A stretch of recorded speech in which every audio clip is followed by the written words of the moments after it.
እንዴት ነው አለን ጋሽ ቀጮ? አቤት ጋሽ። እናው ሙንደል ያለች ተመቸሽ አይደል? የግቢ ታባቱ ጎበዝ ጎበዝ። አምሮ አቤት። እንዴት ነው ታዲያ? አለን ጋሽ። ቆንጆ አረጋችሁት እኮ እውነቴን ነው። ሙት ቆንጆ አረጋችሁት። የታባቱ ያሌባ ማን ዘሪሁን ያሌባ ዘሪሁን። አቤት ጋሽ። ጀግናው ጀግና እኮ ነው ቴዎድሮስ። ይኸው ታዲያ እዚህ ነዝፈን የለም ወደ ቤት እንዳይረበሽ አልፎ አልፎ። አዎ ጥሩ ነው ስራ። ታዲያ ጥሩ ነው። አረት ቴዎድሮስ አይደለም እንዴ? ምንድነው? ምን ነው ጋሽ? ምንድነው ይሄ ቀለም?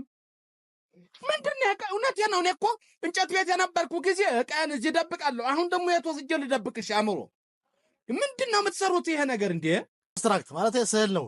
እንጨት ቤቱ እንዴት እንደተዘጋ ለምን እንደተዘጋ የሚያሳይ አጭር ታሪክ ነው። እውነትህን ነው። እዚህ ላይ በአብስትራክት መልክ ታሪካችሁ የማንም ሌባ ታሪክ በእኔ ቀለም ነው የሚጻፈው ነው ቴዎድሮስ? ናም ይሄ ነው